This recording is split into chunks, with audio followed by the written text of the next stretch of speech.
So with the basic information about impedance for common circuit elements, now let's look at the impedance spectra. Impedance spectra for common circuit elements. Let's start with resistance. Impedance spectra, which is obtained by measuring impedance at different electrical AC frequency F, typically from 10 to the power of -3, 1 millihertz, to 10 to the power of 7 hertz, which is around 10 megahertz. Okay, you measure at different frequency the impedance. At each of the frequency, you measure impedance, and then together they gives you the so-called impedance spectrum. And for multiple spectrum, it gives you the impedance spectra for different circuit elements. Okay, first let's look at the resistor. We said for a resistor, the impedance would just be resistor, which means the real part would be R and the imaginary part would be 0. And as we said before, for AC, it is independent of the frequency. Both the real part and the imaginary part are independent of the frequency. As a result, if we plot imaginary versus real part, I put a negative sign in front of imaginary, negative imaginary. So the vector would be just a fixed point R, just be a fixed point R here. And as you change from very low frequency, very high frequency to very low frequency, there will be no change because we said for an ideal resistor, it's independent. The behavior is independent of frequency. Both the real part and the imaginary part do not change with frequency. So the spectrum is just a point on this imaginary real space. Then for capacitor, as we said before, the impedance would be 1 over j omega c. 1 over j omega c. If we want to write it as two parts, the real part would be 0, and the imaginary part would be minus 1 over 2 pi fc.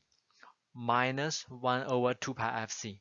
So the real part, Re, would be 0, while the imaginary part would be minus 1 over 2 pi fc.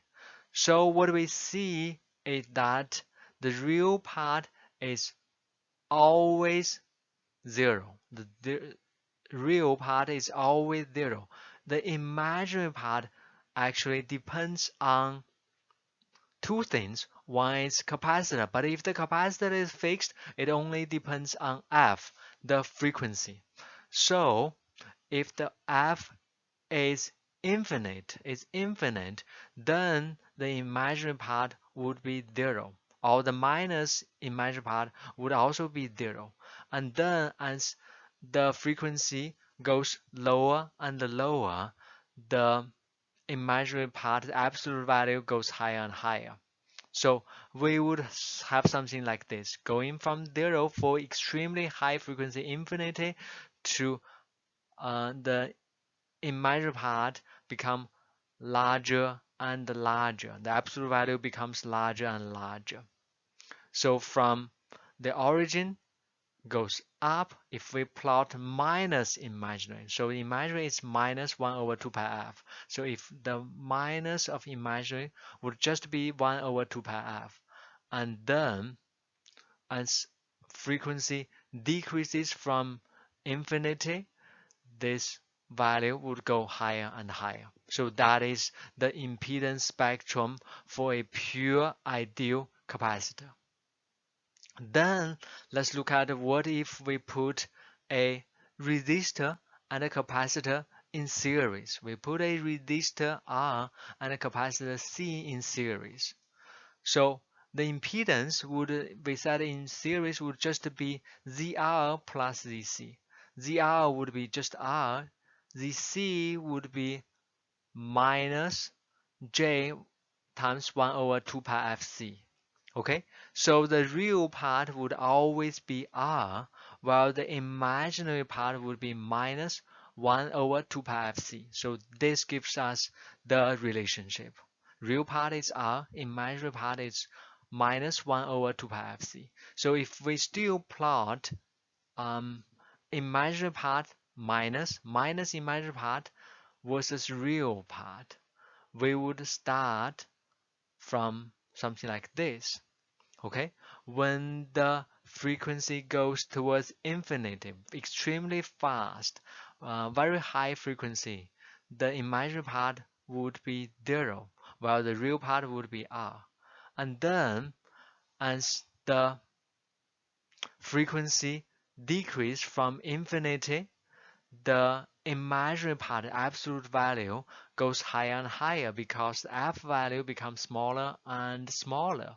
So 1 over 2 pi fc become larger and larger. Of course, it has negative sign here, but here we are plotting minus m, so it would go up there. And as you can imagine, when frequency goes towards 0, then the imaginary part absolute value goes towards infinity. Okay, so this is the impedance spectrum. You measure the impedance at different frequency. For resistor, all the frequency follows at the same point, but for a capacitor, it would spread out depending on the frequency for each of the measurement. And then for a resistor and a capacitor in series, it will also be a series of points. How closely they are spaced depending on how at what frequency you take the points. But then, as before, if the frequency is extremely high, f goes towards infinity, then the imaginary part absolute value is 0. Okay, it would fall here. But if the frequency goes lower and lower, then the imaginary part absolute value would go higher and higher. Okay. So we look at the impedance spectra for common circuit elements such as a resistor, which is a dot, a capacitor, which is a line going up, and we also look at a combination of a resistor and a capacitor in series. Now let's look at a resistor and a capacitor combined in parallel. In parallel, as what we showed here, a resistor and a capacitor in parallel. So what would be the impedance spectrum for such a combined circuit element?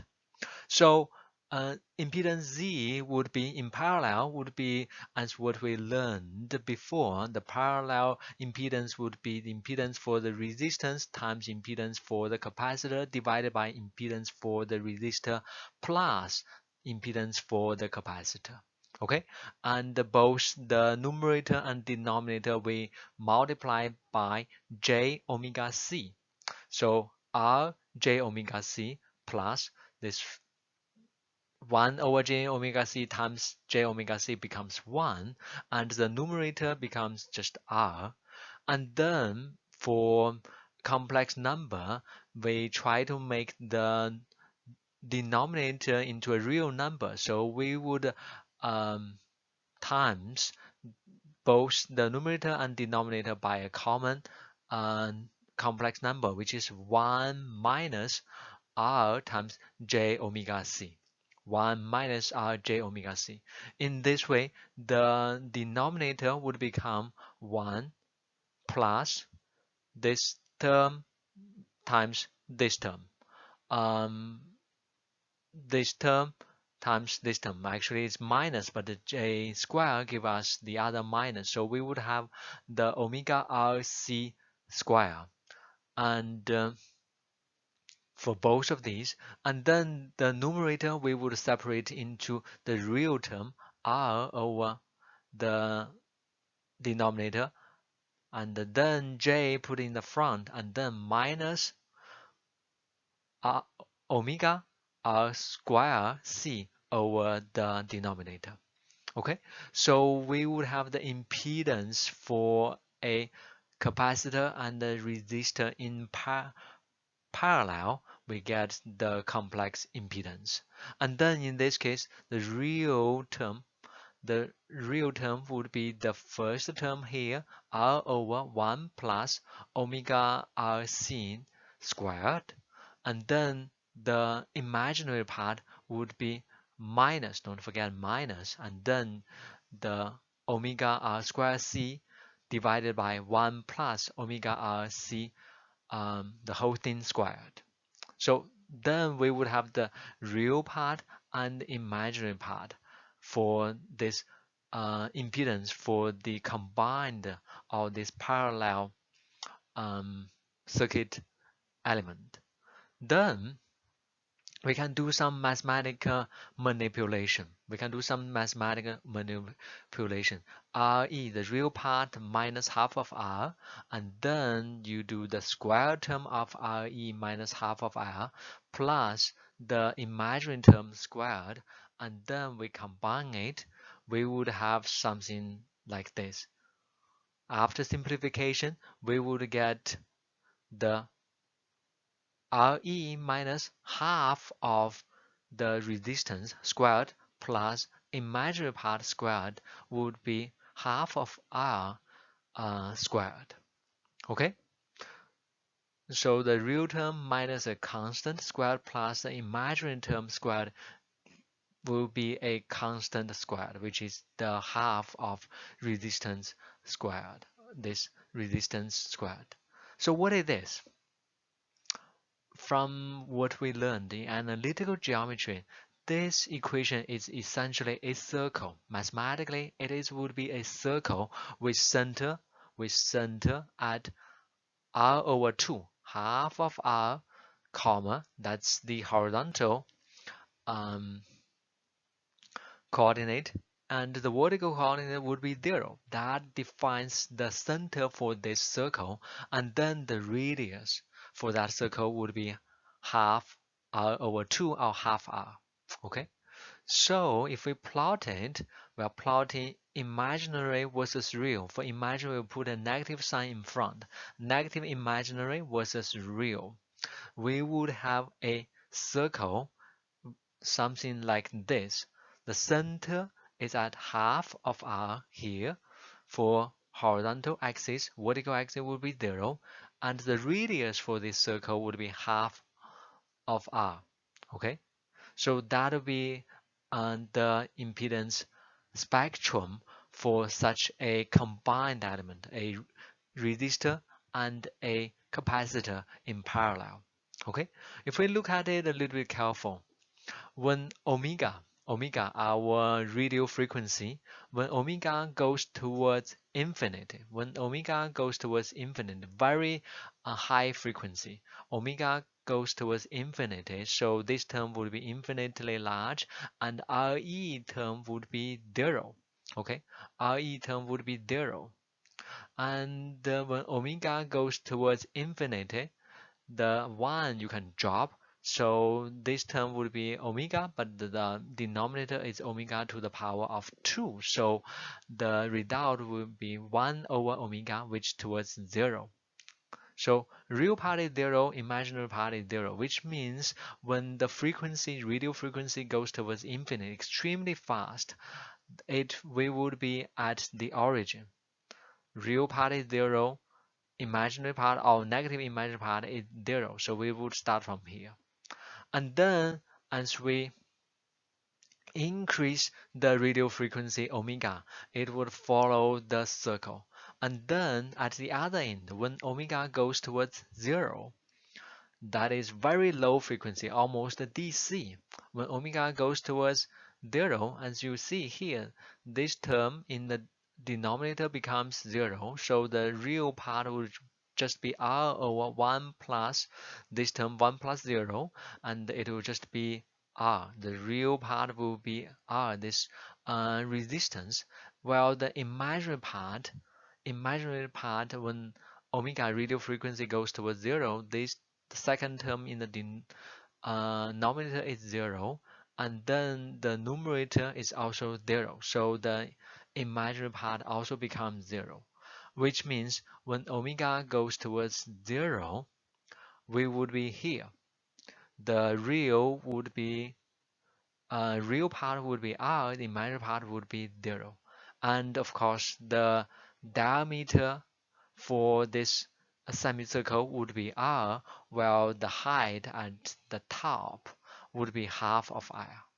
Okay, so this would be the impedance spectrum for a combined element by putting a capacitor and a resistor in parallel. This overall equivalent element would give a impedance spectrum, a semicircle, a perfect semicircle, as what we showed here. Okay, it starts from high frequency, starts from the origin, and going through semicircle towards the lowest frequency when the radio frequency goes towards 0. Okay, a semicircle, and the semicircle, the diameter would just be the series the resistance here in parallel, while the center at the top would be half of L, half of the resistance. Okay, that is here. From here to here, that will be half of this resistance.